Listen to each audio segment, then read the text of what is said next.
As President Trump talks tough on trade, proposing new tariffs on aluminum and steel imports to protect American jobs, investors worry about a potential trade war with China. The president's 25% tax on steel and 10% on aluminum was praised by certain industry CEOs, but a market sell-off shows Wall Street doesn't share the same enthusiasm.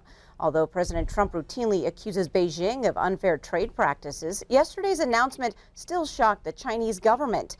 One of its top economic advisors was actually in Washington to talk trade negotiations. Farmers and ranchers are also voicing concerns, saying the trade restrictions on steel could lead to other countries retaliating and imposing massive taxes on imported American goods. There's going to be retaliation.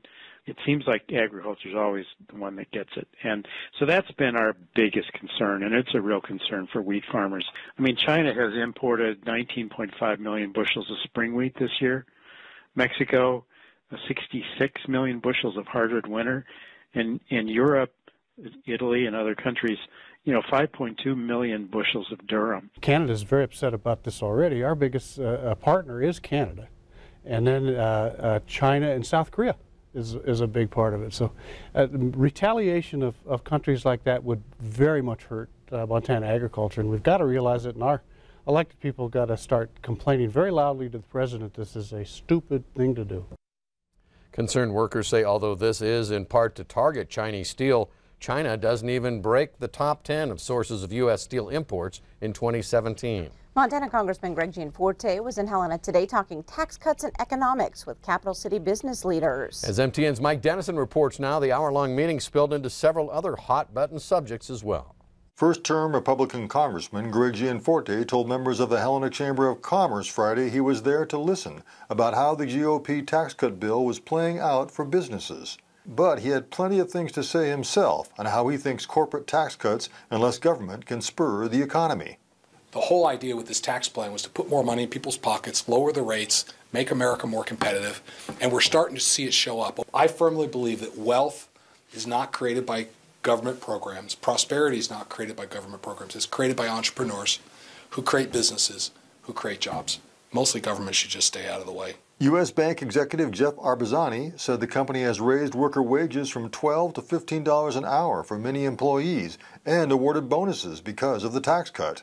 Business owners also brought up workforce issues and how it's often difficult to find qualified people for certain jobs. Gianforte talked about training programs, but also said government must find ways to wean people off assistance programs. Many states have experimented with programs that put some kind of work requirement on individuals that are able-bodied, of work age, to get their benefit check. We need a safety net, but it's not unreasonable to ask people to actually maybe do something for that money. The recent school shooting in Florida also was a topic of discussion. The manager of a local motel said maybe it's time to consider restricting the ownership of certain weapons, or at least track more closely who's stockpiling firearms. Yet Gianforte said he's essentially opposed to any new restrictions, saying they won't solve the problem of school shootings. We'd like to think there is a magic wand we can wave to make all our schools safe. I'd like to. I don't know what that is, and I don't think it's more regulations that are going to solve the problem. Mike Dennison, MTN News, Helena. Thank you very much, Mike. A Nebraska